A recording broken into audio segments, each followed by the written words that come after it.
Somebody could, if pressured enough, become and have a psychotic episode like this. And there are others who feel that only those who have a tendency to easy disorganization of the brain by their metabolism, that only they can get the psychotic trips. Because certainly when we analyze the underlying strife or conflicts that go on in a schizophrenic when they have recovered enough, that we find not too different a set of circumstances than what we find in the neurotic.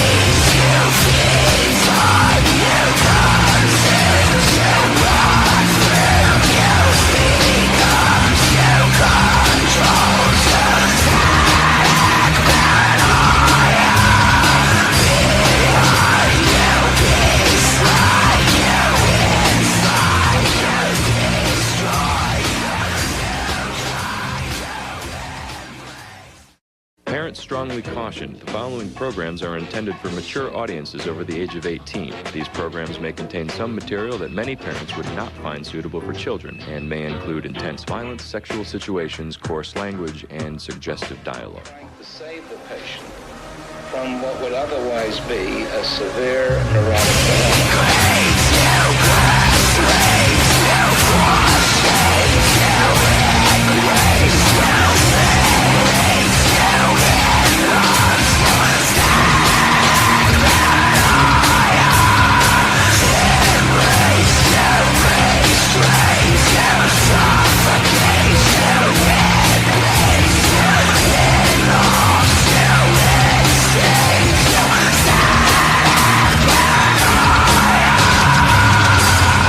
The patient that you saw me walking with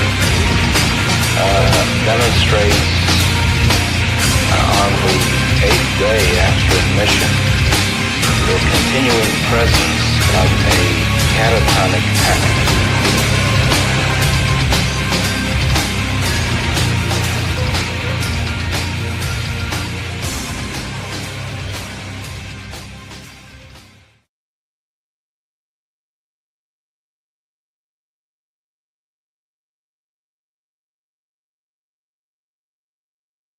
All right, happy Tuesday night, guys. We are back. Super Tuesdays.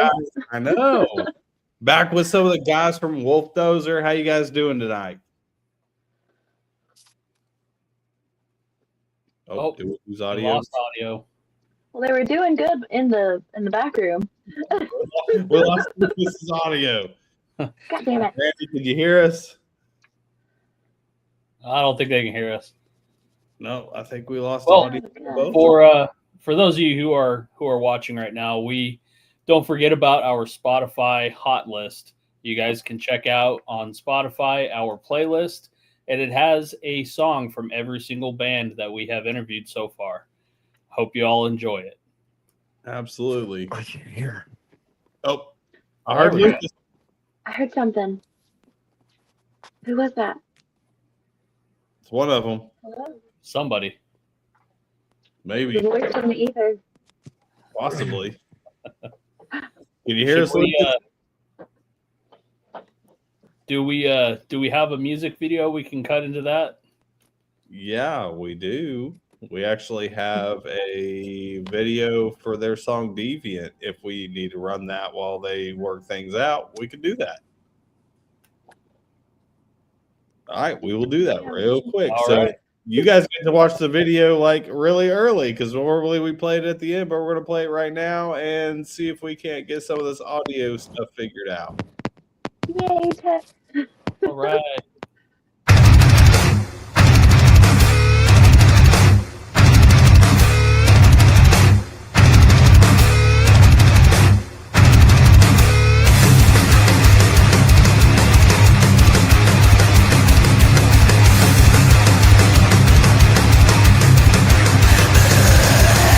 Never meant to be. Maybe you're all this little fucking survive.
All right, that was Deviant. Can y'all hear us?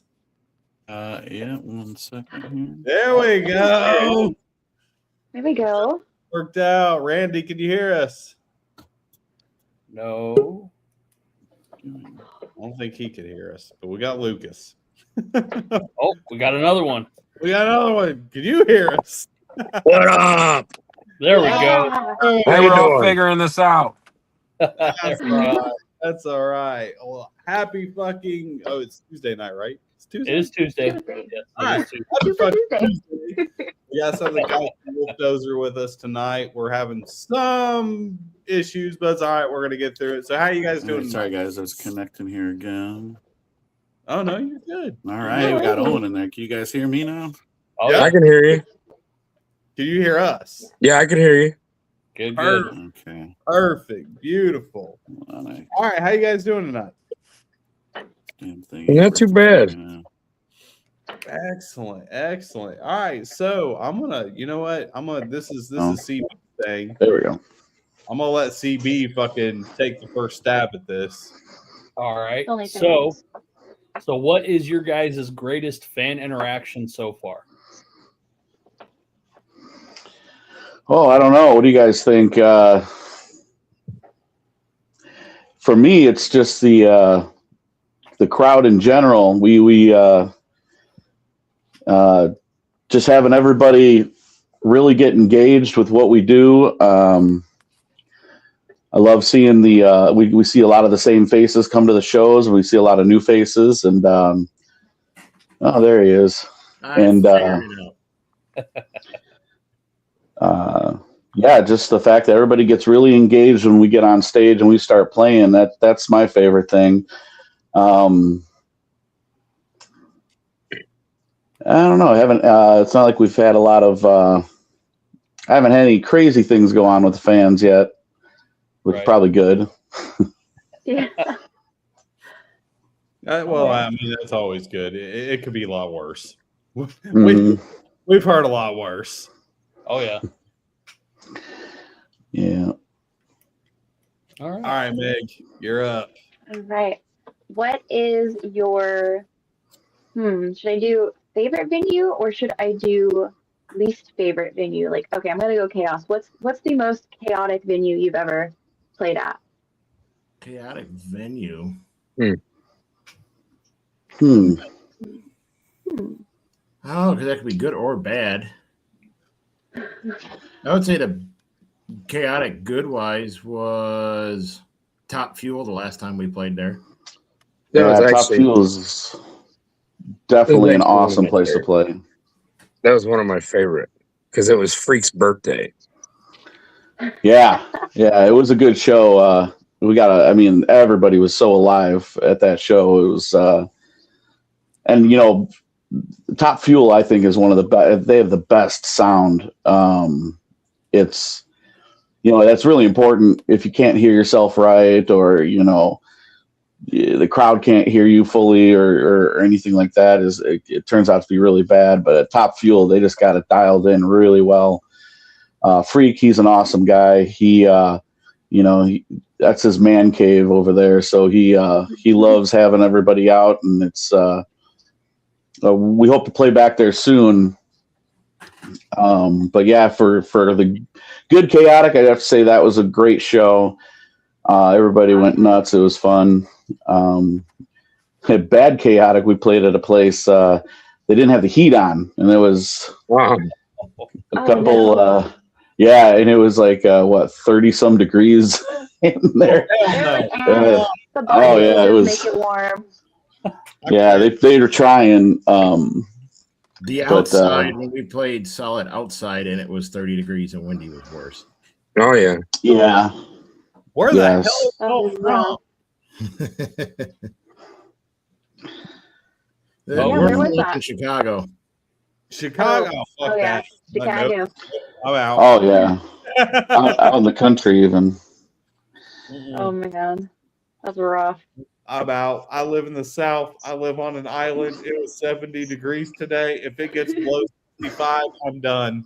It'll be below 65 tomorrow. You Yeah. shut up. I don't want to hear your shit. All right. About to get cold later this week. You just shut your poor mouth. All right. I don't want to hear your shit. No Yeah. flying. What was the hardest part about trying to perform in the cold like that? I'm going to let Randy take that one. Definitely the Randy? fingers. Randy, can you hear us? Nope. I don't know. I I don't think he can hear you. Shoot. I can't hear anybody. Can anybody hear me? Oh, Yeah, we no. can hear you. We can hear you. Yeah, we can hear you. Yeah. You can hear us. Yeah, I can't hear anybody else except for every now and again you. Oh shit. Oh, yeah. So you can hear me, Randy, or no? No, he probably can't. Well,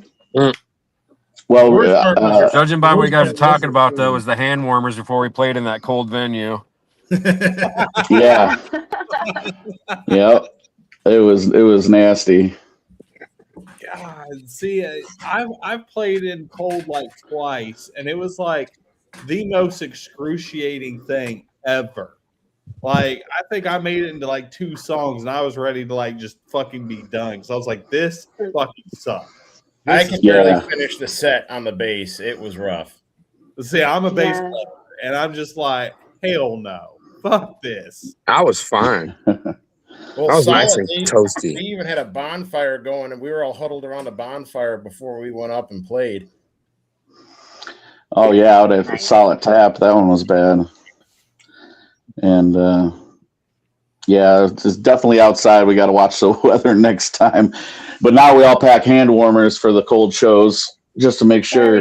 You never know. You never know. And overcome. So, yeah. As far as like your local scene, what is the local scene like? Like, do you guys have issues getting shows, or is it not a fucking problem? 50-50. It depends on where you want to put a show at.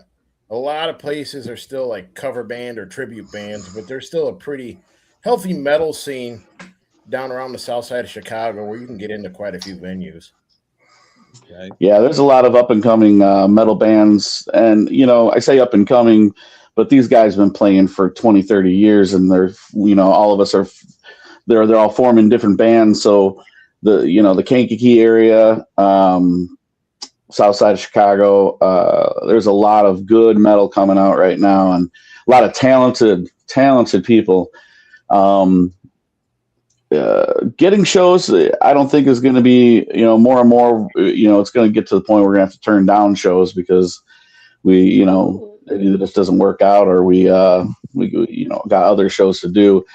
But during the cold weather, we try to take it a little bit easier and only cherry pick the right shows we want to play. I don't blame you on that one. I do not blame you on that one. Fuck that. I know down here in the South, you guys are way colder than we are. Cause I mean, today it was like 70 degrees out. So it doesn't get bad. What's up, Crystal? It's nice down here. We only get like 4 to 6 weeks of anything that would be like considered cold at all. Yeah. Which with us, if it's below 65, we're freezing our ass off, and we're like fully like fucking hoodie, everything layered. Jacket. I wish there was more days like that. We can't. You shut your fucking mouth. All right, you just shut. I don't want to hear your shit. I know where you, motherfucker. Oh shit! It was warm today. It was 40 degrees. Oh hell no! So, as far as your band sound, is there any bands that actually kind of influence you as far as the way that you write and how you write? I think there's a few. I'd have to say, yeah, for sure. I know Randy has his influences. A lot of our influences are the same throughout the band members. Whatchamacallit? I don't know. A huge influence for me is Acid Bath. Been a huge fan of them since the early 90s. And it was really awesome to see them come back. And we all went to that show. And but otherwise, like I've got a huge array of influences. But I think across the board, that the Southern Louisiana metal is a huge influence on us. Yeah, I know it's a big one for Randy if he can't hear us. Who? Okay, The big one? A lot of like Acid Bath, Corrosion of Conformity, Clutch. A lot of those bands, I would say Down. I was going to say, Crowbar. nice to hear that you're from Chicago. When I first heard your music today, and I was listening to it while I was at work driving around, I was just like, "Oh man, this sounds like some damn Southern, like deep Southern flavor metal." And I'm like, "Where the fuck?" And then to hear you're from Chicago, I'm like, "Okay, that's cool." You don't really hear that type of metal come out of Chicago, but that's cool as fuck. Yeah, a lot of that's Randy's riffs and Lucas's vocals.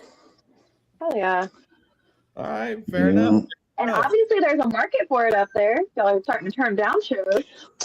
Well, the good thing is we're unique in that sense around here.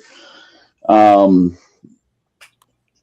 don't know if we're the only ones in the area that are incorporating harmonica into it, and that gives it a more Southern bluesy sound. And I think once one of the reactions I get from the people is when we start playing and that harp starts ripping out and we start jamming, everybody stops and just we get everybody's attention every time we play, and that's the best feeling ever, is when you're engaging your audience, and then like we'll be done, we'll be the first ones to play sometimes, and we get off the stage and everybody's like, all right, we're spent, and then people kind of disperse. It's like, no, hang out for the other bands too,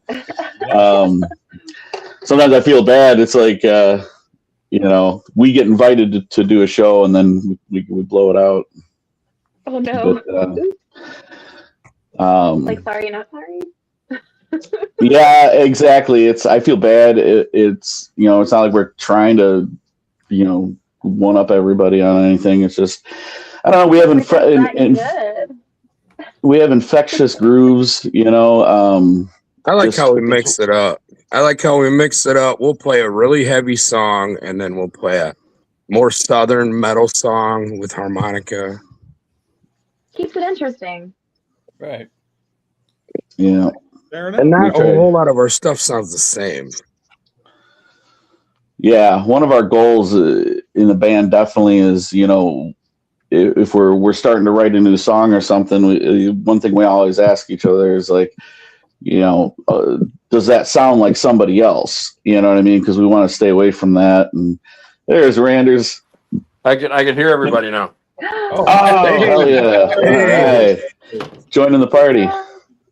I was like, this sucks. I got to try something here. Better late than never. Yeah. So, Randy, we were just talking about our sound and the influences and stuff like that, and I'm glad you're back. So, I want you should definitely share where you're at with writing riffs and how we try to keep away from sounding like anything else out there. Yeah. Yeah, I try not to. I mean, I'm heavily influenced myself with bands like Down and Corrosion Conformity and Black Sabbath. So it's, you just try to find a new way to do something that's been done that hasn't been done, I guess. So you don't sound too much like something. Yeah. There's a whole bunch of times we'll start playing something and somebody or even myself will be like, that sounds too much like whatever. And it's like, scrap it, do something different. You do it subconsciously sometimes. It's true. Do you feel like you have to fast from listening to other music, like your normal genres, so that you can, whenever you're going into writing? Dude, I totally do that. Like, I've been working on my house for the past 6 months, and if I'm painting, I'm listening to yacht rock. Hall & Oates. Yeah. Just keep it away. And then other days it might be if I'm doing some woodwork, it's bluegrass and some country. And then, demo is metal all day. But see, I can't listen to metal if I'm gonna write. Right. Meg and I are both in a band together, and if I'm going to start writing, or if I know I'm going to sit down and start tracking or whatever, I cannot listen to metal at all. Like, I have to listen to whatever absolutely opposites. Like, for me, like a lot of it's like Post Malone or The Weeknd, and I listen to like a lot of R&B stuff, and I'll even listen to like old school, like 90s fucking hip hop, like Tupac. And Oh yeah, that's another playlist depending on the day around here. And then my musical orientation is I'm polyamorous, so I'm always listening to all kinds of different stuff. So I'm ready to go all the time. Right. Normally it's metal, but if I know I'm gonna Yeah. write, I There's a lot of metal. I will not listen to fucking metal if I know I'm gonna write. And Sure. I'll stop listening to metal like 2-3 weeks before I start to like write, because like I'm writing right now, so like the last like 6 weeks it's been nothing but like Post Malone, The Weeknd, Tupac, Dre, Snoop Dogg, shit like that.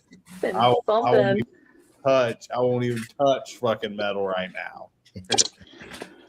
Yeah, I hear you. I kind of do the same thing.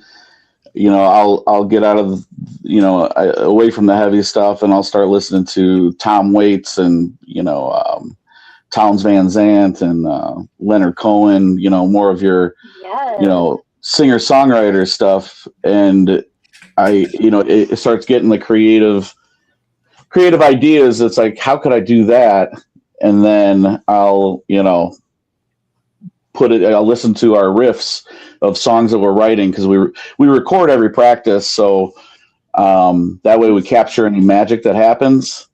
We're just jamming, and it's like, man, we come up with such great stuff, and it's like, cool, all right, it's recorded. So then after practice, I'll isolate it out of the practice, and then I'll send it to everybody in an MP3 so we can listen to it over and over and kind of get, you know, hone in on how we want the songs to go, and I'll write my lyrics to it and try to, you know, organize how my lyrics are going to go with everything. And it's really we got a lot of new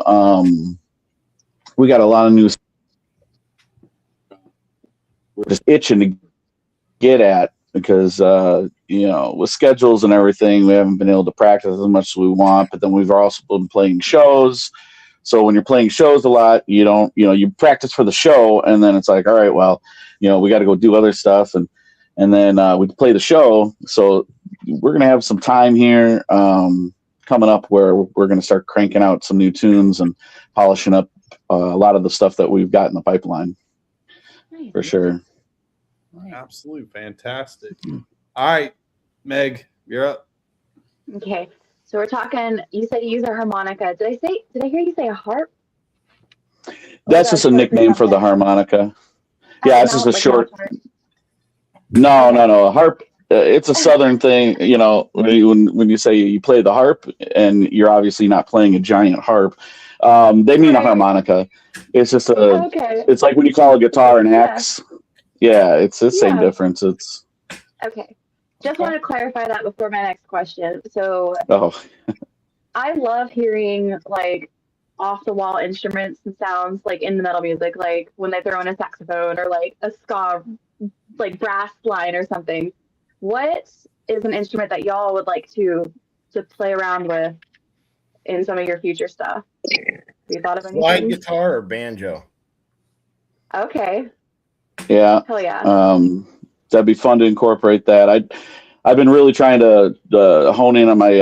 I don't play guitar in the band right now or anything, but in the future I would like to hone in on some of my slide work, and you know, just add that flavor to it. You know, not necessarily drag it into that direction of playing a lot of blues all of a sudden, but keep it metal. But just like the harmonica, you know, I think it's going to be fun to just to add those parts in there. You know. Same thing with like the banjo, if we ever get around to that, you know. But that's, like I said, we've got so much to work on the way it is, and it's one of those good problems, you know. It's exciting because a lot of our new stuff is, I think there's going to be bangers, but yeah. So we'll cross that bridge. We'll cross that bridge when we get there. Okay. Right. Fantastic. All right, CB, you're up, bro. So with AI getting real popular, what is your guys' opinion on AI in the music industry? Garbage. Boo! Did you really just ask that question? Man. Yeah, AI is crap. Now, I think it can be useful whenever you're generating like marketing content. Mm-hmm. But beyond that, I think there's a hard line that needs to be drawn when you're taking away the human element of the actual creation of the music. Yeah, I think it's fine for a commercial. Yeah. Yeah. I know a lot of musicians that don't have bands and they don't really have anybody to collaborate with. And one thing they use AI for is they use it for songwriting, not to let the AI write the song for them, but to create an idea, have the AI kind of flesh out the background while they put vocals to it. My neighbor, both my neighbors, they use it like that. And every time they're like, "Oh, I wrote a new song," and then right away it's like it's all AI, and it's just like, "Oh man, I thought you were, It was like, wow, this is, they don't have people to collaborate with, so they kind of use it as their band to like help them write. And I can see that, but like literally using it 100% to create your stuff is, that's garbage. It's one thing to use it as a tool to kind of help write things, and not verbatim, but to help flesh out your ideas.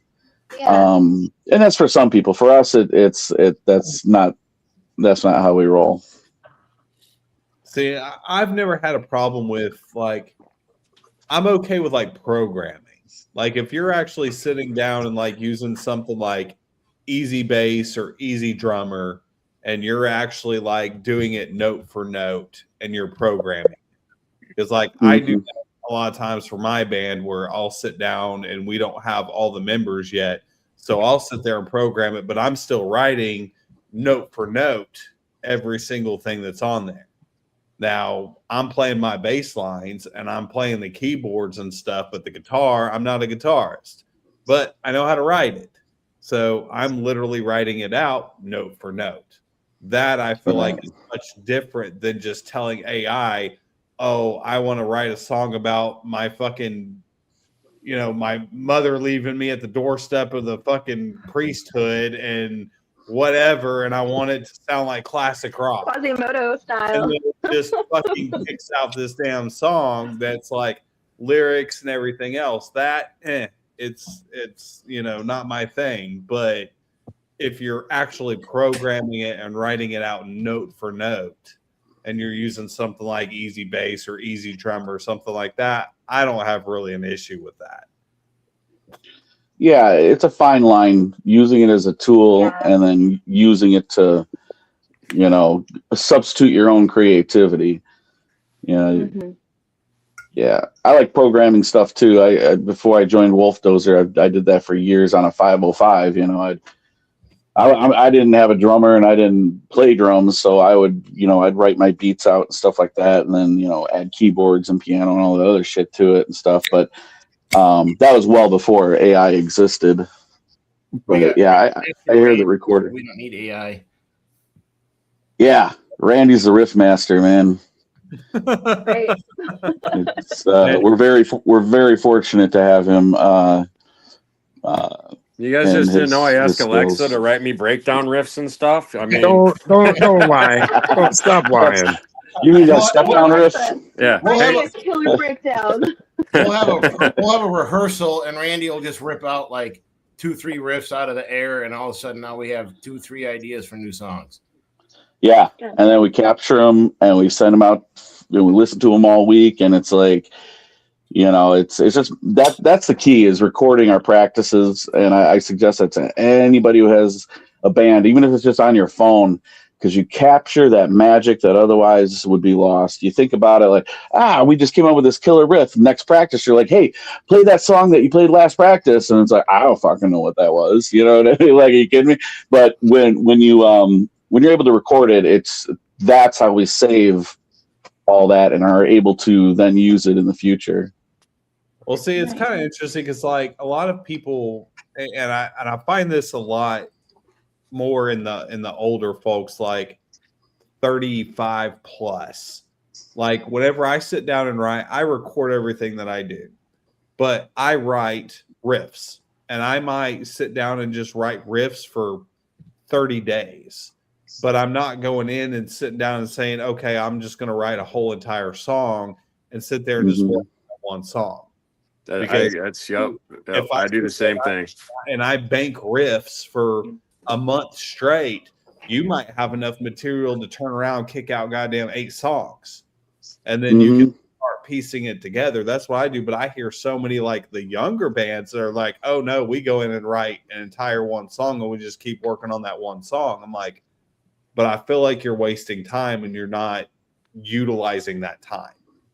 Because like if you're just sitting there writing riffs and banking it, you could turn around and kick out a whole damn album in fucking 3 months if you're just sitting there banking what you're playing.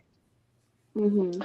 Yeah, when we first started as a group, I mean, we've all been playing in other projects and everything for a long time. So Randy had a whole bank. Him and Owen had been jamming before Justin and I joined. Owen's a drummer, and they had a good bank of ideas and sometimes full songs, that are going. And I've been writing lyrics since I was a little kid, so I have this briefcase full of lyrics. And when I first joined them, it was great. Awesome. They said, "Oh, let's show you some of our songs." Okay, so they started jamming them, and it was like, "Hold on, I got an entire freaking song for that." And I grabbed a piece of paper, and it's like, "All right, let's go," And right in the beginning, it was uncanny how Randy's riffs that he's been stashing away forever matched up with all the lyrics and the melodies that I've been stashing away forever. And it was like, man, that sounds exactly like this one song I wrote, you know what I mean, lyric wise. And yeah, sometimes we were able to hash out almost in one session an entire song. We'd get the main ideas just completely down, and it was like, wow, well, that worked out. Hopefully moving just like an hour and a half, and we were done with it. Yeah. Yeah. Like, here's your sign. It's meant to be. Yeah. Yeah, we still got a bunch of stuff like that. It's just we all get to jamming, and then other stuff comes, and then it's like we get excited about that, and then so we've got a lot of stuff. This is like the first full-on original band I've been in where the stuff's actually coming out. So my riff bank goes back to when I was a teenager playing, and I've kept some of those with me all this time.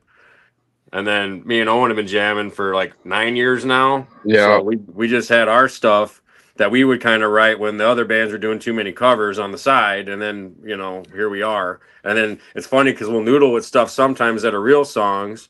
And then sometimes we'll just start jamming on something we used to jam on. And Lucas will be like, please tell me you guys that's yours. And we're like, yeah. And he's like, oh my God. And he just goes through his archives of lyrics. Fuck yeah. Yeah. Stop, Drop, and Die was like that. It was it was so crazy because the riff that you wrote and you and Owen put together was like almost verbatim to a song that I wrote.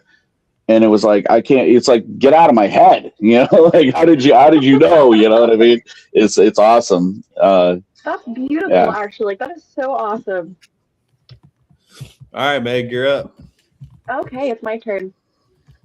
So, I mean, as easy as y'all make it sound to make awesome music, it's hard. It's hard to fucking do everything yourself to make the music and keep going. What is your fuel source? What's your inspiration to like keep going and keep jumping the hurdles to make your music? Every time you play a show and someone's headbanging. Headbanging or moshing. Yeah. Or we'll get every once in a while we'll have little kids at the show and they'll come up by the rail and they're throwing the horns up. That's the coolest feeling. Yeah.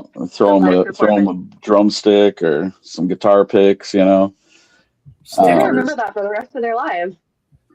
Yeah.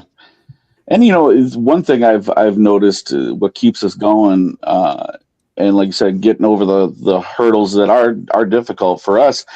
I think between the four of us, we show up for each other first and foremost. I get inspired by Randy a lot, and the riffs he's coming out with. It's like it makes me want to honor him. You know what I mean? It's like I have to. He's got an amazing thing going here, and I feel like okay, I have to make it pop. It's like I look at it like okay, I have to have lyrics that are worthy of putting to that to really accentuate what's going on. And yeah, I mean, that's what keeps me showing up is showing up for the band itself. And if we show up for ourselves, we're going to make great music for other people because they're going to feel. I think when we play live, they feel that energy. And I don't know if you guys noticed it, but when we play, that's how it is. Is everybody's like drawn to us right away, and they're like, "Wait, what's this?" You know what I mean? It's something new, something different. I feel like we're kind of, what is it? We're catching lightning in a bottle in a sense where we are different than a lot of the stuff that.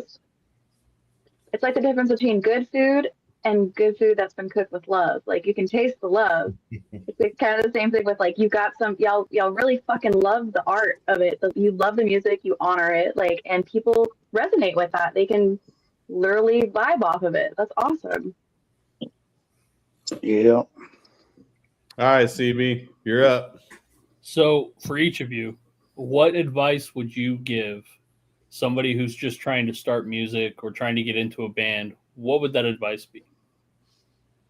Don't give up. Keep going. Yeah, you're going to have hurdles. You're going to have people that quit on you. You just got to hopefully find somebody that's going to stick with you and actually want to do what you want to do. That's important. One thing I tell almost every band we play with, I tell them, I don't know if you guys are doing it, but record everything. Record all your practices. That's the only way you're gonna continually capture all the little things that are just golden nuggets, Especially starting out in a band. Okay. Definitely don't give up. It's taken me a long time to find these guys. I'd say also patience. I mean, I played from the time I was 15 until I was in my 30s before I finally found a drummer. Oh my God. I mean, and I got to the point when I had a jam spot at my first house where it was like Field of Dreams. I had drums there, but I don't even play drums. Those are actually Owen's practice drums now because I figured if I could get somebody over at my house at an after hours party, I can maybe find a damn drummer. So, I mean, it was once I got Owen, it was like, all right, well, we got to stick together here because drummers around here are worth their weight in gold. Most of them are always in 2 or 3 bands as it is. So for me, it was patience because it was a long time before I started being able to really be in a band again after I got out of high school. I totally understand that because like I've been doing music since I was 12, 11 years old. And I always wanted a female vocalist, but a very specific type of female vocalist. And I didn't find Meg until I was in my fucking 40s. And it took forever. But now that I got her, like we've been working together ever fucking since. But sometimes it is patience. It's a virtue. And just don't give up. Sometimes it comes earlier in life. Sometimes it comes later in life. Yep. But just because, like, I've heard people tell me all the time, I'm in my 40s. They're like, "Oh, you got to quit. You're too old. You're too old to do it." Like, fuck you. I am not. Yeah. I think that's what helps us a little bit is we're all kind of older, so we can write music that we like, and we're not trying to write it to be popular. And it just so happens other people like it. I guess the only other advice I could give other than don't give up would be go home and practice. Oh, yeah. That's a good one. Nail down your craft. Yeah. Mm-hmm. Absolutely. So if you guys could, and there's no money restrictions, the bands can't say no, you guys were able to go on a full-on national tour, and you got to choose 3 bands to take with you. Whether they're big or small, doesn't matter. Who would you take with you on that tour? I already know. Yeah. I think I could do an answer for both small bands and big bands. Yep. All right, let's have it. I think small bands, I would bring out our buddies in Black Sunrise, Gamma Goat, and Mace. Big bands would be Clutch, Corrosion of Conformity, and Acid Bath. Hell yeah. I concur with that one. Pretty fucking spot on. What'd he Yeah. say? I can't hear him. Ah,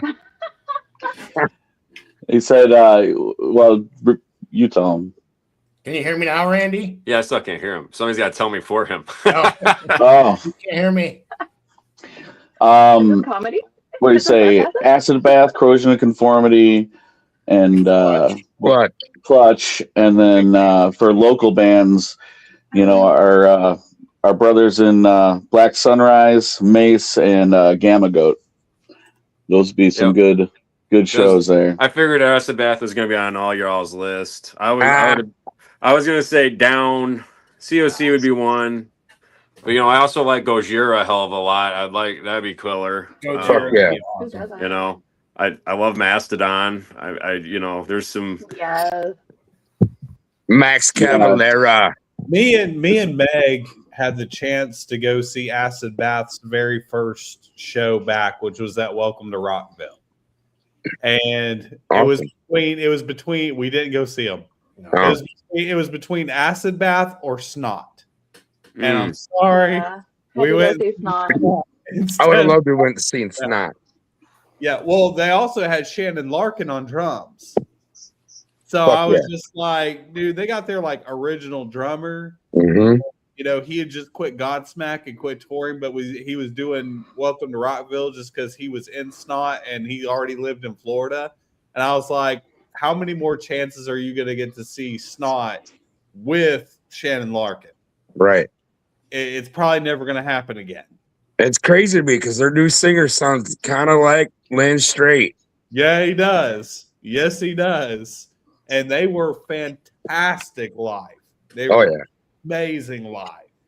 So I was just like, Acid Bath is coming back and they're going to continue to tour, and I'll probably get to catch them again. But getting to see Snot with Shannon Larkin is probably not going to happen again. So You never know. Never say never. Went ahead with Snot, and we missed Acid Bath, but I'll try. I'll catch them at some point. We all went to the Acid Bath show in Chicago, and 3 of us learned we're too old to be down on the floor. We sure fucking did. But Hey, I'll we do it held again. our own, though. We fucking held our own. Yeah, I'll do it again. Do it again. I'll do it again right now. Hell, I'm Right up front. Fucking, she scared me to death. So we're sitting at Welcome to Rockville. She goes, "We have to get up front for Knocked Loose," and I'm like, "Are you for real right now?" And she's like, "Yes, we have to get in the pit for Knocked Loose," and I'm like, "Okay." And so she's going at it just fine. And the next thing I know, I got fucking clocked by this goth girl wearing her big fucking goth stompers. And I'm like grabbing a hold because I couldn't see. All I could see was black and red stars everywhere. And I'm like grabbing a hold, and I'm like, God, I hope this is Meg that I'm grabbing a hold of because I don't know. Thankfully, it was. I was like, I'm so sorry I was grabbing you, but I got about knocked the fuck out unconscious, and I'm just like realizing I am too old. Yeah, I remember getting asked in the face at Lamb of God one time, and I was like, son of a bitch. God damn it. We did Knock Loose, and then this one gets the bright idea that we're also going to go in the pit for Insane Clown Posse. Oh, fuck. I don't like ICP. I am not an ICP fan. But she wanted to go. I was like, you know what? Okay, let's do it. Fuck it. So she goes, and we're halfway through it. I get hit in the rib cage with a 2-liter bottle of Faygo. Fuck yeah. You feel like Mike Tyson just jabbed me in the fucking rib cage. What flavor was it? Pineapple. That bitch was purple. Like a Fucking fruit punch. I didn't even know it was coming. I'm just standing there, and there's titties everywhere, and I'm trying to guard her to make sure she doesn't get hurt. And next thing I know, I just feel fucking what right in my fucking rib cage. I'm like, I can't fucking breathe, and she's in La La Land, and I'm just like, oh my god. Like I'm having the time of my life. Takes off, and she's like, I'm gonna go crowd surf. I'm like, fuck. I used to like standing on the edge of the pit, and if someone was smaller and they were standing in front of me, just throw them in the pit and take their spot and keep moving to the stage. I think I did that at Oh my Corn. god! I did that at Is Corn. not killing? I did it at Corn one time with my little brother, and I think we threw 10 people into the pit and made it almost all the way up to the stage. Oh man, Dirty I agree with asshole. that's a technique, you know. The only one that That's I one made way. sure that I was up front, like I fought my way up there. We did was Marilyn Manson because I'm a huge fucking Manson fan. So like I had to be up front. Like I've seen Manson a shit ton of times, but I never got to be that close. So I was just like told her, I was like, we got to get up front for Manson. If we did Knocked Loose and Insane Clown Posse, I want fucking Manson. Yeah. Manson wasn't that bad. Manson was way more tame than ICP and fucking Knocked Loose was. All right, Meg, you're up. Okay. What is something that your fans would be surprised to learn about each of y'all?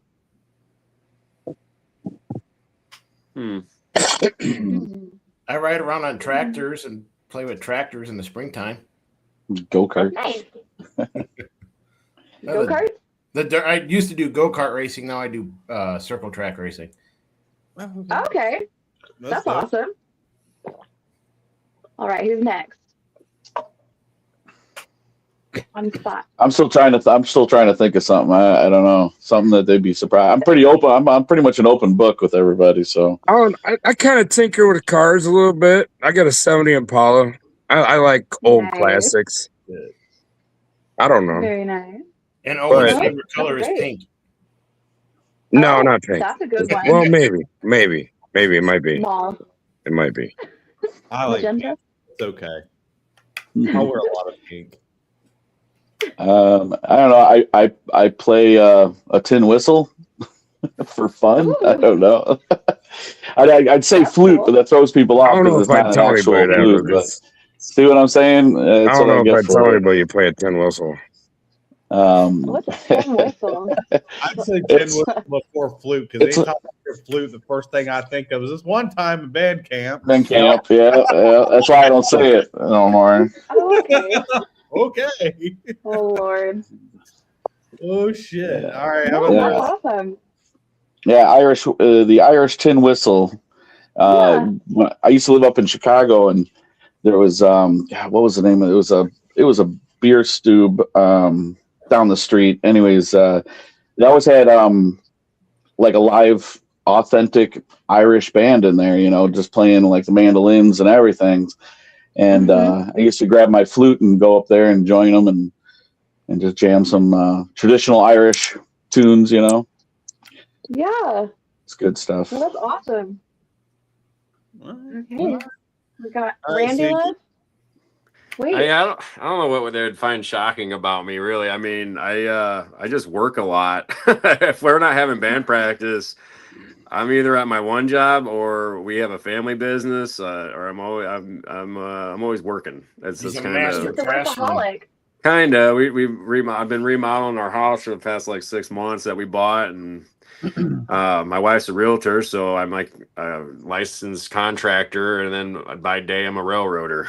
So I do a lot of stuff like that, man. I mean, I guess I have a guilty pleasure for some techno music. I mean, other than that. There we go. No, that's a good one. All right. Awesome. Whose turn is it? Back to Dustin yet? I think it was all of them. I think it's CB's turn now. Yep. Yeah. So since we got a big crowd today, is it Star Wars or Star Trek? Neither. Neither? I was gonna say neither myself. If I had to pick one, that's an option. It'd be Star Wars over Star Trek, but I've really never watched either myself. Okay. Does Futurama count? I think they kind of Spaceballs. Spaceballs, hell yeah! All right, we'll go with Spaceballs. I don't know. I like them both, but you know, you're right. No, I like both Star Trek and Star Wars, but if it was hands down to pick one of them, it would definitely be Star Wars over Star Trek. All right. I think our last band that we interviewed today, he said it well. Like, if you had to be held at gunpoint and said you have to watch one of the two series, I think that's how we maybe need to approach this next time. Yeah. Okay. All right. Fantastic. So, with you guys growing up and going back way early when you first started becoming a musician, was there a singular person or a band that really pushed you into this is what I want to do? Like, I want to be a musician because of this. Yeah, for me, I was at a buddy's house and he played drums like all his life, and his older brother played drums, and his other brother played guitar. And I went over to his house Sunday night, and his one brother was learning Master of Puppets. And the first time I heard that, I was like, I got to play something. That was it for me. And then I saved up all my paper out money that Christmas and Christmas tips, and I bought my first guitar. Okay. Yeah. Yeah. I don't know, for me, it was second grade. I mean, I've been a musician since I was born singing, but when it comes to playing instruments, I think it was first or second grade. Someone's older sister for show and tell came in with a cello and played it, and right then and there, I went to my parents and said, "Sign me up! I want cello lessons." They're like, "No, it's too expensive." But I got I started playing the violin. It was a little cheaper, and just I've always been into music like since I was super little. My dad, he loved music so much, so watching him play, or not play, but like watching him, get into like Bruce Springsteen and whatever was playing on the radio, and it kind of made me want to also get into not just watching or listening to music, but being the guy performing it that other people want to hear. But that hails back to all the stuff he used to listen to, Stevie Ray Vaughan, Jimi Hendrix.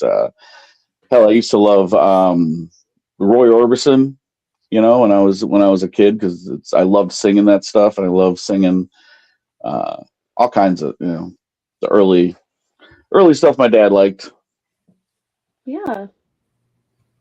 For me, both my parents were big into heavy metal, and then growing up, a buddy of mine was a shredder of a guitar player. And he tried teaching me, and I sucked at it. And then his band needed a bass player. So I found that to be a little bit easier, and being a fan of Rush and Geddy Lee and Iron Maiden and Steve Harris. So just stuck with that since. Yeah. See, I was I was a big MTV kid. I grew up on fucking MTV. And I remember the very first time I ever seen, it was two bands in particular. I discovered Beavis and Butthead. Yeah. I'm a big fan of Beavis and Butthead. And it was one episode in particular, two bands that literally made me want to be a bass player, and I never wanted to play anything other than bass. And it was fucking Motorhead, Ace of Spades, and the other one was White Zombie, Thunder Kiss 65. Yeah. And from that time on, I was absolutely fucking addicted to heavy metal and wanting to play bass. And I remember even walking, like, whenever I got my first instrument, which I think I was like 6 or 7. And we walked in there, and the guy came up, and he was like, "Oh, you want a guitar?" I'm like, "No, I want a bass." He's like, "Really? You want to be a bass player?" And I'm like, "Are you sure?" "Yeah, I want to be a bass." He's like, "I want the drums, fucking guitar." And I'm like, "No, bass." Hell yeah. My first bass I had to make sure was a Geddy Lee replica. He was like, "Nobody likes bass players." I'm like, "I don't give a shit. I want to play bass. Lemmy is God. I want to play bass." Now, I did try to do vocals because I wanted to be just like Lemmy, but I sound like a cat in heat fucking singing, so that just did not pan out. All right, Meg, you're up. What? Okay. Do y'all have any pre-show rituals or routines that you do? Yeah, I pace around and smoke cigars, man. Okay.